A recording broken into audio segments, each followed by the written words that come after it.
Welcome back, 1570 AM WNST. My next guest is our very own Luke Jones. Luke, welcome in.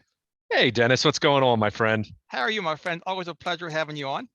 Absolutely. Hey, WrestleMania weekend. So lots going on there Is and it really? Oh, I NFL. missed it. I missed the WrestleMania weekend. Tells you how busy I've been because primarily with the NFL. I mean, it's the gift that keeps on giving. Todd Bowles stepping up, Bruce Arians stepping down. I mean, it's a story a day, a storyline a day.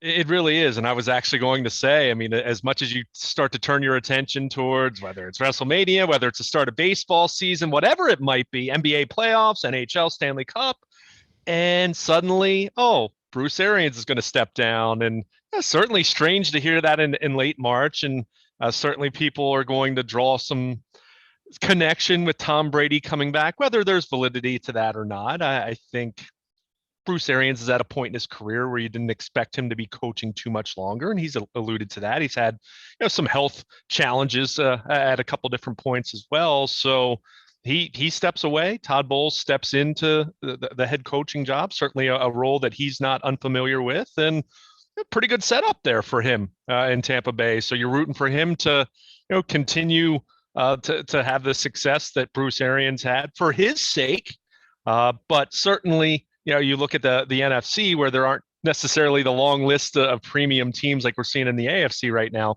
It's interesting, and it'll be fascinating to see how Tampa Bay responds there. I mean, they had a good group of assistant coaches, great coordinators, of course, when they won the Super Bowl a couple years ago. But losing your head coach, especially when you're getting to the point where it's close to the draft and close to the offseason program, be interesting to see how that all sorts out and how they progress moving forward.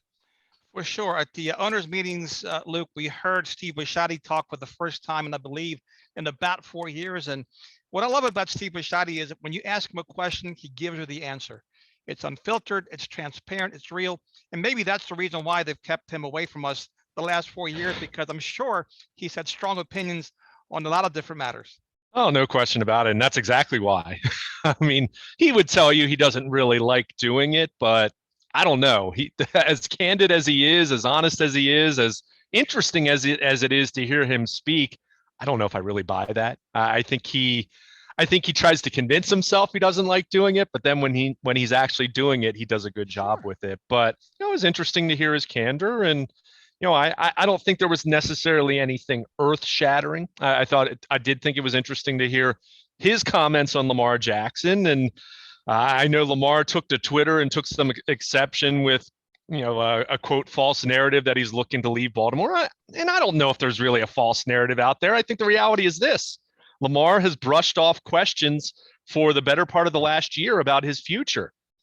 People are going to talk about it. You're a franchise quarterback. You're one of the faces, not just the face of the Ravens, but one of the faces of the NFL. So yeah, people are going to talk and speculate. And if he doesn't like that, that's just the reality of being in a multi-billion-dollar entertainment industry. But to hear Steve Bisciotti talk about it, not terribly different from comments that John Harbaugh or Eric DaCosta made. But it's very clear the Ravens are trying to keep this cordial, keep this as non-confrontational as it can be. At the same time, I think you do read between the lines, and I think they'd like to get something done. But as Steve Bisciotti alluded to, as you and I have talked about now over a couple of weeks, the Deshaun Watson deal changes everything. I think for not just Lamar, but all quarterbacks moving forward. You're going to give him $230 million guaranteed with his issues and baggage off the field and not knowing if he's going to be suspended. I mean, I think any potential offer, any potential dollars the Ravens and Lamar have talked about at any point, even in passing, I think that's largely irrelevant now. So, the Ravens are going to have to step up. And on the flip side, how much is going to be enough for Lamar Jackson to basically, I don't want to say take their call, but to engage meaningfully in discussion. So it's interesting to hear Steve talk about that. And again, wasn't sweating it, didn't promote it in any kind of way that was overly negative. But the reality is they're less than a year away from having to use the franchise tag. And I think the Ravens would like to avoid that if they can. As far as Lamar Jackson, we don't know exactly what he wants. And again, when he doesn't really share that and he doesn't have an agent, look, that's perfectly his right. but people are going to speculate about it. That's just reality. And look at Steve. Steve, talk about being candid. He said, "Hey, he wants to win a Super Bowl. He's going to play out his contract. Maybe he'll get franchised for 2 years in a row, and maybe he'll sign a big contract down the road." He talked about in 4 years that contract's going to be $60 million a year. So he's not oblivious to what's going on. You can tell he wasn't happy with the Browns ownership given Deshaun Watson that type of a deal. And again, I think it was very smart and refreshing of him to point out it wasn't the deal, it was the guy. Who are you giving it to? And the 5-year guarantee, which up to that point was unheard of. Yeah, exactly. And I think, as much as the NFL did the best they could to put the toothpaste back in the tube with Kirk Cousins when he got his 3-year guaranteed deal. Yeah, that was only 3 years. And you had seen deals before where the first 3 years were essentially guaranteed. Maybe year 3 might have an injury guarantee, but the first 2 years guaranteed, big signing bonus, option or roster bonus. We've seen those structures. But for this to go out the full 5 years, certainly a sea change. There's no question about that. And Steve, he can complain about it, or other owners can complain about it or bristle over it, but it's just reality now, Dennis. I mean, it's a market. You don't always like how the market's going to behave, but you have to acknowledge where you are with it. And again, if you're Lamar Jackson, if you're Kyler Murray, if you're Joe Burrow, if you're Justin Herbert, you're all looking at this and saying, wait a second, I'm just as accomplished as Deshaun Watson, and I haven't had the off-field problems that he currently has that could jeopardize his availability. So yeah, to me, that $230 million guaranteed for 5 years, that kind of becomes the starting point now, if it were me. So, the reality is, though, Lamar not having an agent, that does change how you proceed a little bit. That's not to say Lamar Jackson himself can't say that to Eric DeCosta, but it's going to be a different conversation than if it's, like, for example, when Joe Linta was representing Joe Flacco a decade ago. So, it's going to be fascinating to see how it plays out. As much as I do take what Lamar said at face value to a degree, I also think reality is, if you're also thinking you're going to cash in and you're thinking about the tags and all that, I'm sorry, I don't buy that. The thought hasn't crossed your mind that it might end up being somewhere else. That's just reality. I think that was the case for Joe Flacco when he bet on himself. Certainly, Kirk Cousins left Washington, went to Minnesota to get that deal. Deshaun Watson's in Cleveland now to get the deal that he got. So, I think every player, unless you're just going to take the first offer a team makes and it's going to be team friendly and you're going to go the Tom Brady route, which, hey, if you want to do that, that's your prerogative, but most guys aren't going to do that. I also think it's not exactly truthful that the thought hasn't crossed Lamar's mind that, hey, if I'm going to do this and the Ravens balk at giving me all this guaranteed money, it might be somewhere else. I'm not saying that's going to happen. Let's be clear, but let's remember, any message that's put out there, DeCosta, Harbaugh, Bisciotti, or Lamar taking to Twitter on Wednesday morning, they are all controlling the message to some degree. It doesn't mean they're being completely dishonest, but they're trying to steer the conversation because why? This is a negotiation in the same way that someone tries to buy a car or sell a car, or someone tries to, real estate. There's always that, and you're always trying to get the price that you want, knowing that the other side isn't necessarily going to be aligned with that entirely. No, I chuckle when Steve says, I don't do the negotiating. I'm thinking, Steve, you're negotiating right now. You're putting it out there for the world to see, for Lamar to see, for people to take away from it what they will, but you're absolutely negotiating. Anytime you speak, you put stuff in print, you're negotiating for sure. No question. And that's why, for me, I almost look at what isn't said compared to what is said. Those times where, or you read between the lines, and look, we all do that. And that's not, we're all trying to fill in the gaps here. Whether it's, did the Ravens make an offer that Lamar thought was too low and he just said, all right, well, we're going to play it out.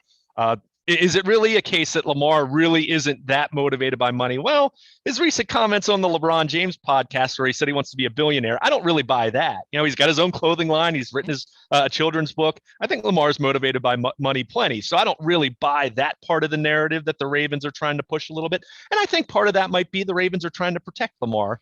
And if they know he wants to play it out and, try to maximize his earning potential, again, hey, that's great. That's his right. And especially a running quarterback who does rely on his legs a little more. And we've talked about the possibility as far as not even getting hurt, but just how does that age? What does he look like at age 30 compared to, Joe Burrow or Patrick Mahomes? It might be different. So from that standpoint, yeah, Lamar's going to try to maximize his earning potential, as he should.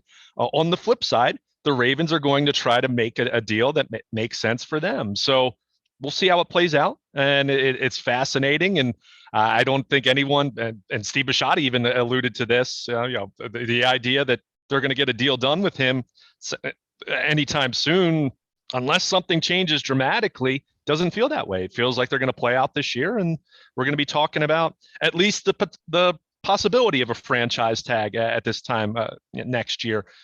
Maybe they start talking after the 2022 season and they strike a deal then. But I think the overriding message here, based on what we know from all parties and what we don't know, is think settle in, get comfortable, because I don't think we're going to necessarily have a resolution. And the saving grace here that I'll continue to remind everyone, the Ravens still aren't in a terrible position in 2022. He's making $23 million. Yeah. Would a long-term deal allow them to clear $5, $6, $7 million based on how you structure it for this season? Sure. At the same time, he's still making a fraction of whatever he's ultimately going to get, whether it's with the Ravens or someone else 3-4 years down the line. So from that standpoint, the Ravens still aren't in terrible shape here, and they have other means to create some cap space if they need to, which I think is probably going to be inevitable because, as it stands right now, a little over $7 million in cap space. And that's even before, talking about your draft class and other, potential free agents you want to bring in, a Bobby Wagner, bring back Calais Campbell. You're going to need some more flexibility. So they have some other deals that they're going to have to, work and maneuver a little bit. And certainly I think they'll be comfortable doing that if they need to.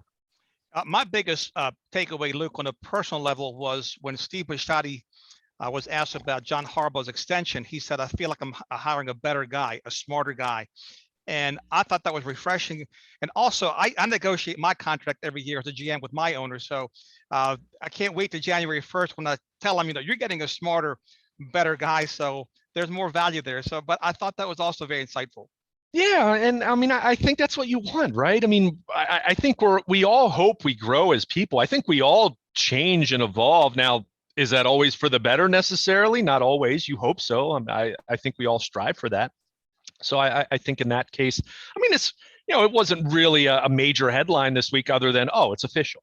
And I think to me, it's quite evident to see how John Harbaugh has evolved. And we've seen him be more aggressive when it comes to fourth downs. I mean, that's something that started even before they drafted Lamar Jackson and pivoted from Joe Flacco. So you have that. I think he certainly has a reputation for being much more of a player's coach than he was early in his career when, behind closed doors, he was butting heads with veterans from time to time. And that was just the reality when you go from one long tenured coach like Brian Billick to the new guy and a rookie head coach coming in. So, there's been that evolution, but I would think at the same time, John Harbaugh looks at the fact that they have 2 playoff wins since Super Bowl 47. I think the next step with this this extension and with Lamar Jackson now entering year 5 and assuming he's going to continue to be here, and I think he will. But again, that remains a storyline until it's not anymore. But making a deeper January run, and it's not just about getting back to the playoffs. It's about getting back to where this team was over the first 5 years of John Harbaugh's tenure. So they're all chasing that, and I don't think there's this Super Bowl or bust mentality necessarily, but I think there should be some urgency at this point to say, all right, getting guys back, you're gonna be healthier. You have a lot of draft picks to really take advantage this year. I mean, I think this is an important season in that regard to kind of keep this thing feeling like it's, back to being an ascending kind of team rather than what happened this year with all the injuries and losing your last 6 games. So, so I think it's pivotal. The extension reflects that, John Harbaugh's seat isn't warm by any means, but at the same time, I think they all feel some urgency to say, hey, we've got a franchise quarterback and, look at all these young guys we have, and we've got all these draft picks. Let's make sure 2021 was an aberration and not the start of kind of falling back into that plateau area they were post Super Bowl 47. Luke, great stuff as always. Wish I had more time with you today, but I'm up against the clock. Please tell our listeners where they can find your WNST and all the great stuff that you do, including your blog. Absolutely. I encourage everyone to follow us on Twitter at WNST. You can follow me personally at Baltimore Luke. Check out my blog at BaltimorePositive.com, sponsored by Coons Baltimore Ford.